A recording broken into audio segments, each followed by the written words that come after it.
with me to Proverbs.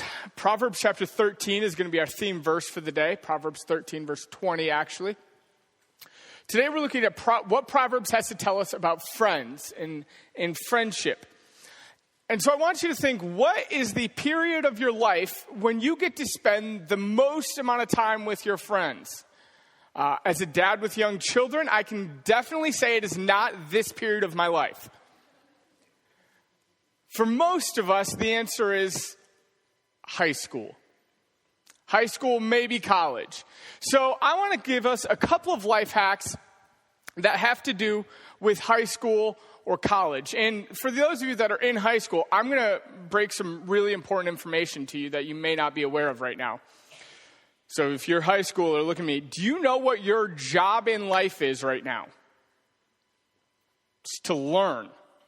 That's the point of going to school, is to learn. That's shocking, but I'm going to give you some tips on how to better learn. And this can be applied to all ages, because we shouldn't stop learning when we leave high school or college. We should always strive to be learners and growers. So the first one is actually really tasty. Peppermint stimulates brain activity. When I was in college, I had 3-hour-long night classes. I ran from 6 to 9. They were tedious. So instead of just grabbing some coffee all the time, grab some peppermint. Peppermint gum would work to help stimulate brain activity. By the way, those of you that go see the welcome table in the morning, you notice we offer little peppermints out there. You thought that was to help with your breath? It's not. Researchers have found that we have a very, very low chance of remembering what we hear. Very low chance. So if you want to increase your chance of remembering what you hear, you should grab a notebook and a pen and write it down.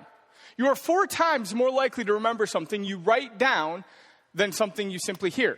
And they've also found this. I found this really curious. Can you guys see this? This is a blue pen. You are curiously more likely to remember something you write in blue than if you write in black or red or some other color. So when you're sitting there and you're trying to learn, grab a notebook, grab a blue pen, and write it down. Now here's the next step. And I tell this to my Sunday school leaders and teachers all the time, that when you teach something, you have to remember it even better. So if there's material you need to master, like truly know, listen to it, write it down with a blue pen, and then stand up and teach it to somebody. And that will really help you master the material. Now, any of you ever crammed for a test, studying real hard, like minutes before the test? They found that if you grab some chocolate and eat some chocolate while you're studying, you're more likely to remember it. Does that sound difficult? I'm trying to offer helpful life hacks here. So grab some chocolate while you study. Not only will it make studying more enjoyable, but you're more likely to retain the information you studied. The last life hack is actually a really, really practical one. You typed up a paper. Go ahead and copy and paste that over into Google Translate and listen to it. Anytime you make a grammatical mistake or a spelling error, you'll hear it really loudly and obviously, and you can go back and fix that. Now, Gabby, the intern, and Jake came up with a life hack for those of you that may at some point live in the dorms. Let's check this one out. Hey, have you ever noticed that an iron kind of looks like a piece of pizza? Nope.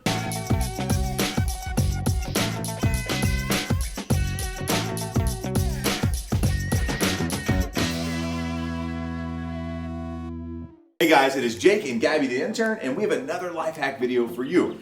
And today, it's about pizza. And as a youth pastor and a college student, we feel like we're the foremost experts on everything to do with pizza. So what are we doing, Gabby?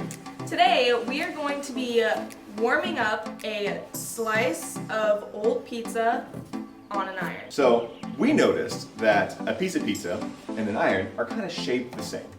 And in dorm rooms, you don't always have an oven or even a microwave. Yeah, and when you put it in the microwave anyway, it makes the bread all chewy and not as good. So this is a way that you can crisp up your bread and warm up your cheese. So it's basically like having a fresh piece of pizza. So here we go. So what you take is you take your piece of pizza and you lay it right on top of the iron. And you can hear the sizzly goodness already. And you wait I mean, it depends on how you like your pizza. If you like it kind of cold still, go 15 seconds. If you like it well done, go about 1.5 minutes. If you like it burnt, just wait until it's charred. Do you hear that sizzle? Can you hear that? That's like sizzling. I'm telling you, Gabby, this is a foolproof method to warm up that old pizza you have in your dorm room. I wish I would have known about this when I was in the dorm. Oh my gosh. So most of us don't use irons anymore anyway, so take that old iron from your mom's house and use it for something worth it. So now it's been about 1 minute, so you take your spatula, you just go right under here. You can even flip it if you want to really melt that cheese. Right into your iron. And it's ready to go. Now, Gabby was a little worried about all the mess that's going to be on the iron, but basically it works like a grill. Take your spatula, just scrape it off, and whatever that doesn't get off, the heat burns the germs off, okay? So it's going to be okay. And then, a perfectly good piece of pizza. How is it? Actually pretty good. There you go. Now you guys know how to properly warm up your pizza. How many of you are just glad you don't live in a dorm room anymore, right? Like, I don't need to do that one. So there you go, teens and college students. So outside of teens, like for me, I'm an adult man, right? I've got kids, I've got a family. Why bother talking about friends? It seems like, out of all the big life issues we could be addressing, friends, really? Why do we need to bother talking about that? It's actually pretty interesting because friendship and the other side of that, loneliness, is actually a field that psychologists and scientists are studying a lot in today's world. And what they found is that 20% of American adults feel lonely or isolated. 20%. So in this auditorium, typically on any given Sunday, there's about 250 adults in here. So it'd be 50 people in this room feel isolated and lonely. That's a pretty high number. If there was 50 people in this room suffering from some pretty serious emotional problem, we should probably address it. And I don't think this problem's going to go away anytime soon. With the emergence of the digital world and the internet, scientists have discovered that there's a correlation, not a causation, they can't prove that yet, but a correlation between higher social media use and higher feelings of isolation and loneliness. And as we move more and more digitally, I think, and many sociologists agree, that we're going to continue to see more and more people suffering from social isolation, from feelings of loneliness. And so this is actually a really important issue for us as the church to be addressing. But say you're still a skeptic. Say, okay, so what's the big deal about not having any friends? Say you feel a little blue. Well, that is one of the social aspects, one of the side effects from not having any friends. If you don't have any friends, you are at a higher risk for depression. And with being at a higher risk for depression, there's a higher risk for substance abuse, alcohol, drugs. But not just that. They've discovered some disturbing physical effects that loneliness has on people. Our feelings affect our physical bodies. One of the most terrifying to me is there's a link between feeling lonely and higher rates of Alzheimer's. This kind of makes sense when you think about it, because Alzheimer's is a disease of the brain. And when you're in social settings, your brain has to be taking in so many different inputs and processing it. But when you're socially isolated and feeling lonely, you don't have all of those inputs. But not just that. They've discovered that you have higher rates for heart disease, higher rates of infection, higher rates of cancer than the rest of the population. Feeling lonely leads to higher rates of cancer. It also leads to higher rates of blood pressure. And what does higher blood pressure lead to? More strokes and heart attacks. BYU in this study, Brigham Young University, in this study on loneliness concluded this way. It said, loneliness might be a more significant health factor than obesity, smoking, exercise, or nutrition. Again, this is an emerging field of study that they're trying to figure out how our emotions affect our physical body. So more research needs to be done to show this conclusively, but this is what they're discovering right now. In another study on loneliness, they concluded this way: loneliness is literally killing us. The Bible knew this. The Bible talks about having a community and having friends around you that help encourage you. But the Bible also has a lot to tell us about what type of friends should be around us. It teaches us a lot about who we should surround ourselves with. And that's where we're going to be at to start with in Proverbs 13, verse 20. This is going to be our theme verse for the day, Proverbs 13, 20. And it's a verse I love. Proverbs 13, 20. Become wise by walking with the wise. By the way, I'm going to pause here. Walking is always in the Bible a metaphor for a relationship. It's a friendship. It's this deeper level than just an acquaintance. This is somebody you hang out with. It's this metaphor of spending life together. This is also why we say, how's your walk with God doing? We know you're not literally, walking with God. It's a metaphor for your relationship with God. So walk with the wise, or become wise by walking with the wise. Hang out with fools, and your life falls to pieces. All right. So you want to be wise, find wise friends and hang out with them. Spend more time around them. Jim Rohn, the motivational speaker, life coach, says this. It's a famous quote. You are the average of the 5 people you spend the most amount of time with.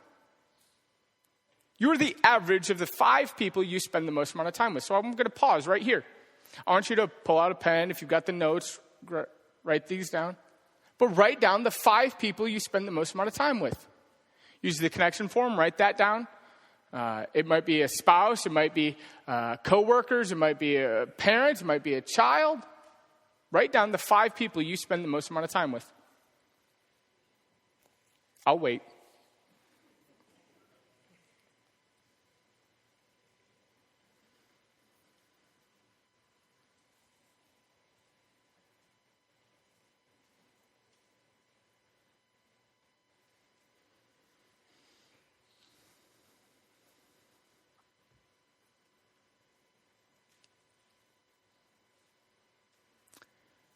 I want you to look at those 5.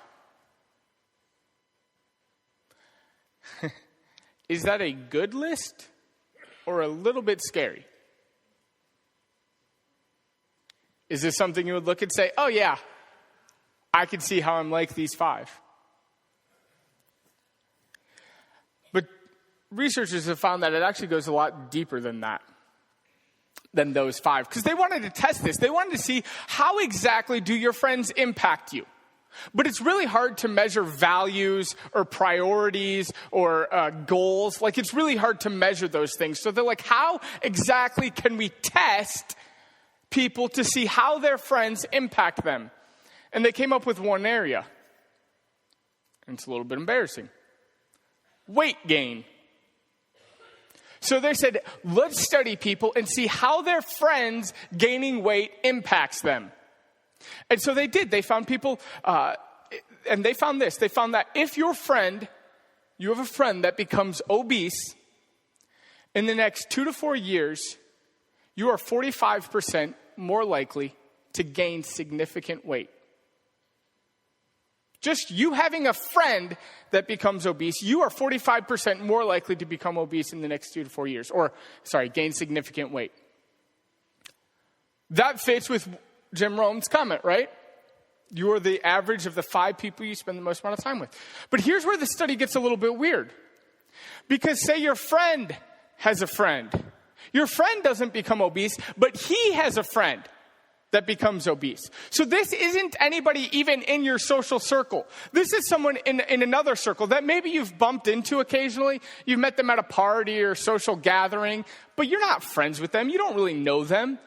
If they become obese, you are 20% more likely to gain significant weight. That's weird. This person that you barely know and have only seen a handful of times, if they become obese, you're 20% more likely to gain significant weight. That's weird. But it gets even weirder. Say your friend has a friend who has a friend. You are 10% more likely to gain significant weight. That's a person you've never even heard of. You don't know anything about. Them gaining weight directly impacts your life. So what's the point here? The point that they discovered is that our social circles, our society, our friends and their friends have significant influence over us.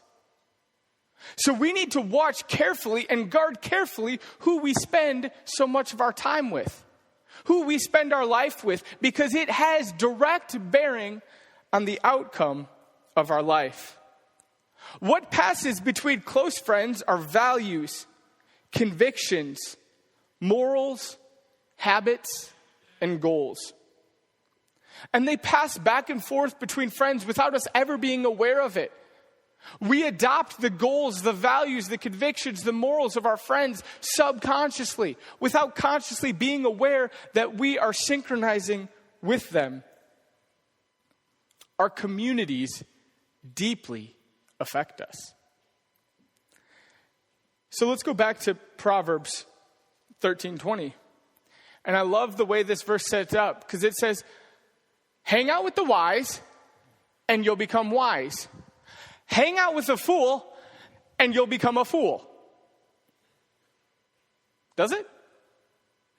No, it says, hang out with the wise, and you'll become wise. Hang out with the fool, and what? You'll ruin your life. You'll ruin your life.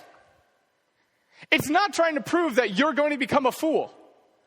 That's not what it's saying. It's saying that if you associate with someone that's an idiot, they're going to drag you down with them.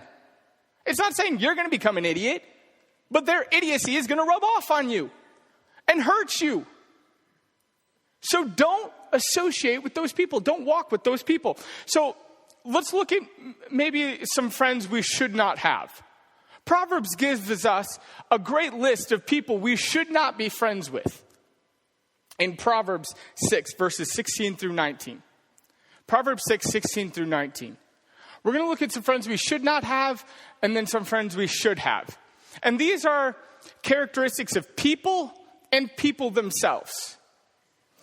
Proverbs 6, 16 through 19. There are 6 things that the Lord hates. 7 are an abomination to him.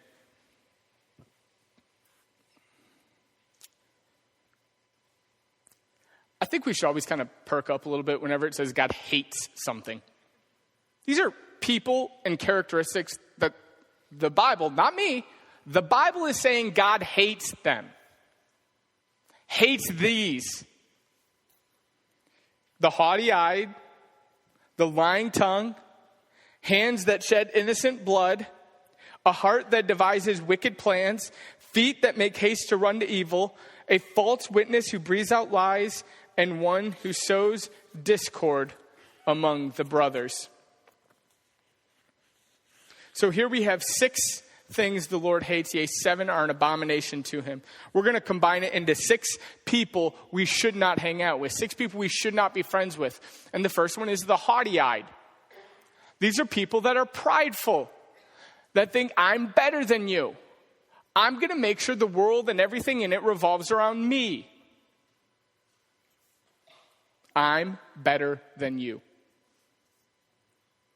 A person like this is always going to be using people around them. Proverbs 16:8 says, pride goes before destruction and a haughty spirit before the fall. So go back to Proverbs 13:20 again. Walk with the wise, become wise. Walk with the fool. It's not that you become a fool, but when the haughty-eyed fool falls, he forms like a vortex of despair and destruction around him. And if you've been walking with him, you will fall into that. You'll be taken down with him.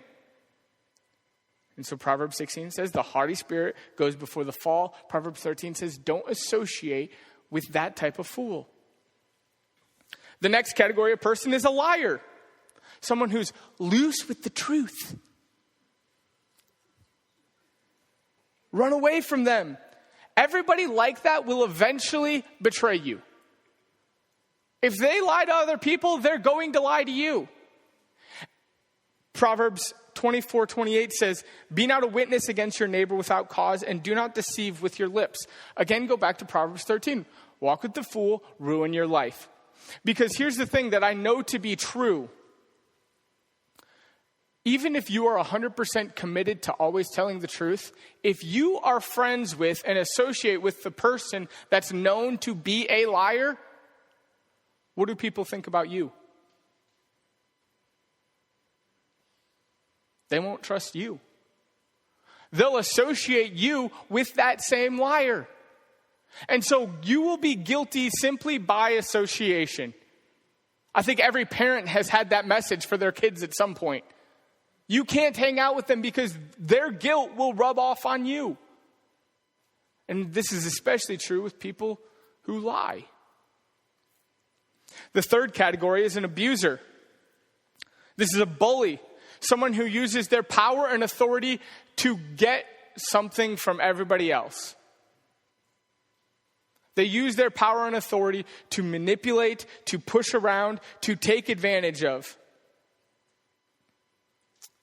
Proverbs 18:21 says, words kill, words give life. They're either poison or fruit. You choose. These are pretty clearly, right? Our words are just simply tools. But an abuser is using their words to bring death instead of life. To offer poison instead of fruit.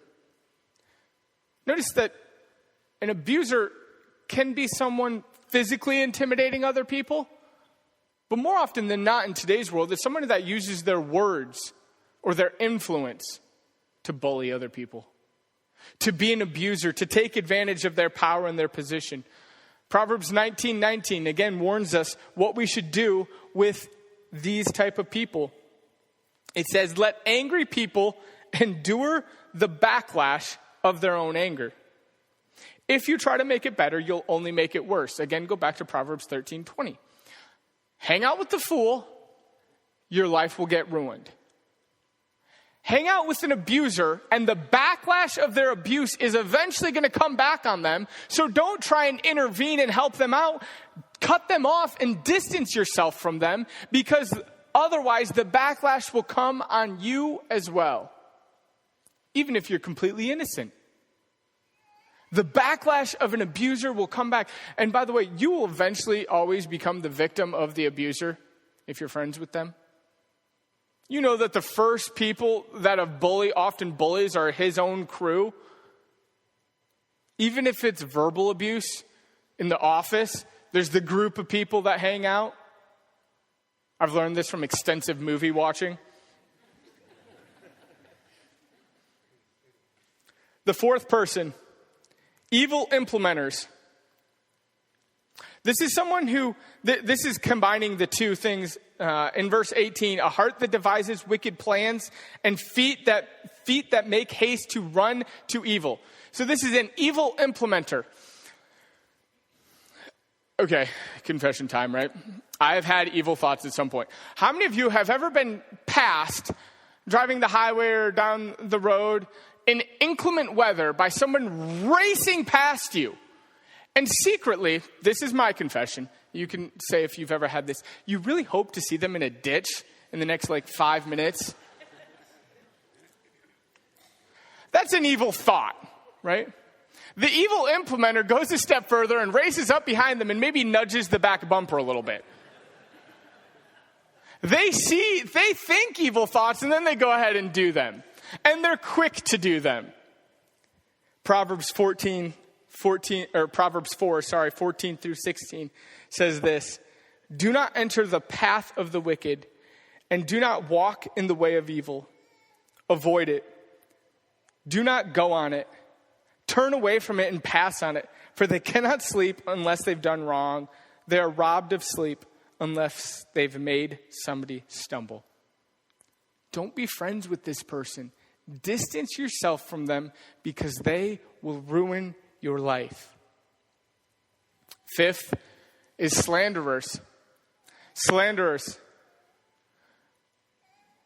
A false witness who breathes out lies. This is someone who maliciously lies about people. These are gossips.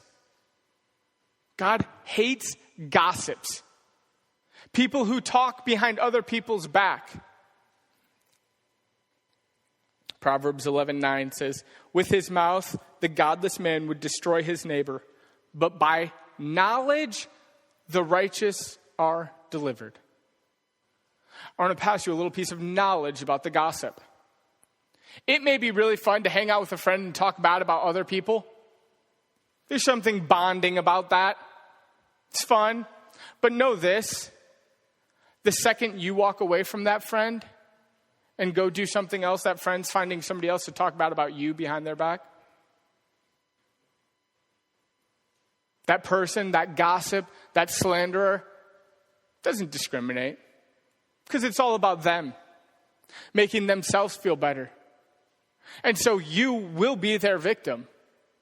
That's the knowledge that the righteous man has. And so he says, I am not going to let you destroy my life by walking with you, by being friends with you, by associating with you. I'm going to distance myself from that. And the last one, number 6, they are conflict creators. Any of you ever been at a family gathering that seems to be going really good, and then that one family member shows up? Suddenly everybody's talking politics and like fighting with each other. Anybody ever have or ever said this, I just hate the drama? Don't raise your hand. If you've ever said that, or if you have a friend who said that, in my experience, I've never heard anybody say that who wasn't a drama creator, who wasn't the one causing most of the drama, who wasn't the one actively pursuing the chaos. I just hate the drama. No, you live for it. You build your life around this conflict and this chaos. But again, Proverbs has such a perfect verse to it. A lot of these verses have been out of the Message because it puts it in a modern language. Proverbs 22:10, check out what it says. Kick out the troublemaker and things will quiet down.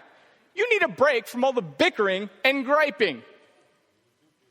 I've been like, absolute. That verse is gold. Kick out the troublemaker. They love the drama. They love the chaos. They love creating conflict wherever they go. You don't need that in your life, because that will eventually ruin your life. It may be real fun to participate in. Every reality TV show is built around conflict creators. They like seek them out to put into those shows because we love watching and participating in drama and conflict. But at some point, it will ruin your life, as every reality contestant ever will attest. So who should we hang out with? Who are our friends we should have? It's actually pretty simple to figure out. You just flip the negative list on its head. You do the opposite. So not haughty-eyed, but humble. It sounds like somebody, who wants to hang out with somebody who's constantly trying to prove to you that they're better than you?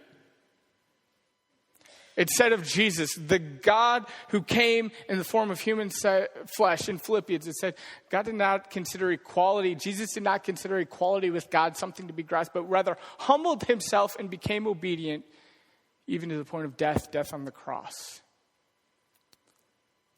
took on the very form of a servant, and came to seek and to serve the lost. That's what Jesus came for. He came with a humble spirit. And that's what we should seek out in friends. Friends who want to be humble, who are humble.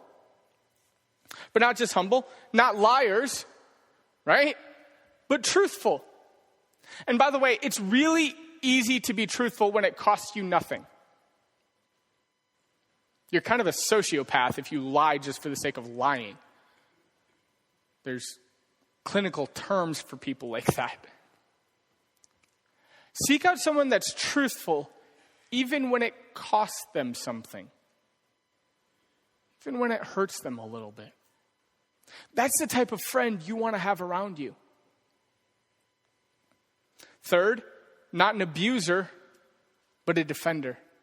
Someone who doesn't use their power and their authority and their position to take, but somebody who uses it to stand up and defend the defenseless.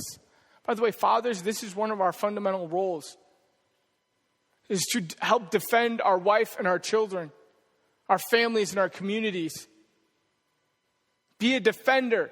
Find a friend who defends those who can't defend themselves, and choose to spend time with them. Not evil implementers, but good initiators. This is what we talked about last week, how God calls us. He says, love God and love others. Look around in your world, see what needs to be done, and go do it.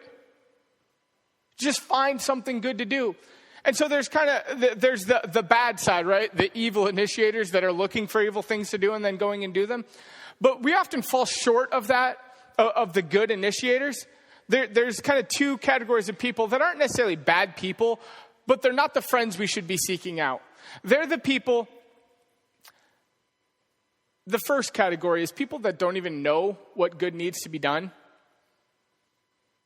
They're just oblivious to it. Like, I don't even know how to help change this world.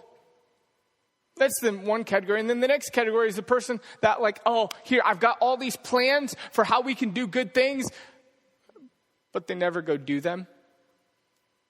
They never take the step to actually show some initiation and follow through on their plans. Look for a friend who's a good initiator. Not slanderers, but encouragers.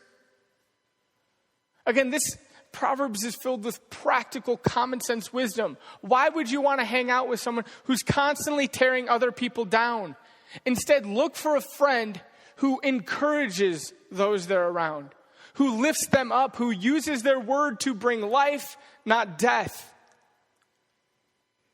We can choose. Not conflict creators, but peacemakers. Not drama kings or queens, but those who bring peace. Some of us need to cut off some friends that are dramatic, we'll say. Distancing ourselves from them. We began today talking about why should we care about having friends? And we've seen how friends are essential for our own health. And then we've seen what type of friends we shouldn't have and should have. But I want to circle back to why should we have friends? Because physically speaking, we desperately need friends to be happy and to be healthy. But it goes beyond that. It goes beyond the physical to the spiritual realm.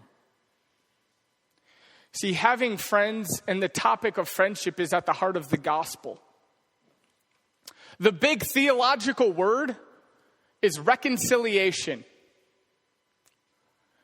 See, the Bible describes humanity in this way, in that when we chose to sin, Adam in the garden, he chose to sin. He led a rebellion against God. And he left God's family. And he said, you are not my father anymore. I am not your son. And I am leading a rebellion against them. And then since Adam, every single human being has continued in that pattern. We have all said to God, God, you are not my father. You are not my boss. You are not my creator. I am actively rebelling against you. You are not my family. The Bible describes us this way, that we are strangers and aliens, foreigners, enemies of God. And this is where Jesus came in. And Jesus said, I want to reconcile the world back to God. I want to make those that are enemies into friends.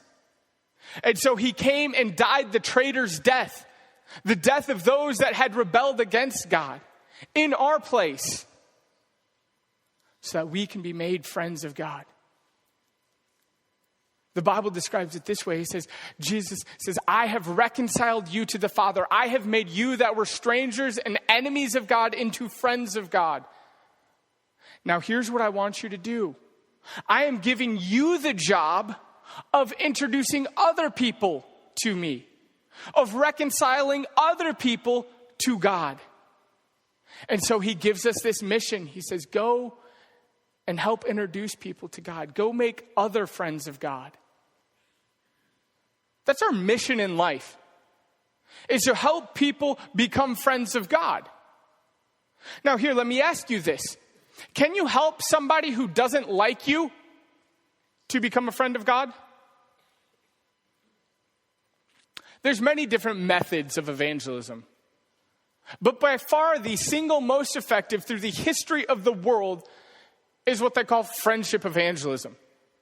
That means when you have a friend, you've made a friend, you've introduced your friend, and you're like, hey, buddy, let's hang out together. And you've walked through life together, and you've done things, and you share experiences.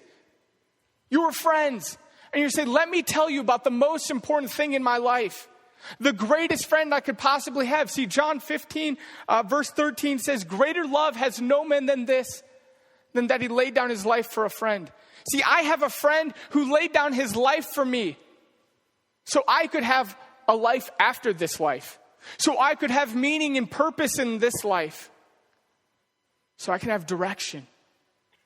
And you take this friend that you've made and introduce him to the greatest friend anybody could ever have. Jesus Christ, who gave up his life for you and for me. And then tells us to go make friends. Not just for us. We've seen we need friends. But it's also our mission in life to point other people to the greatest friend ever. Let's pray. God, we thank you for what Jesus Christ has done in making us right with God so we can have meaning and purpose, significance in our life. So we can have a friend who will never leave us. God, thank you for giving us the book of Proverbs and wisdom on what type of friends we should have and what type of people we should avoid.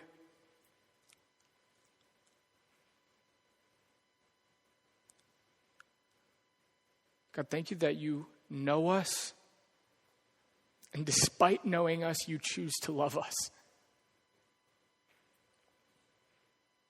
In your name we pray. Amen.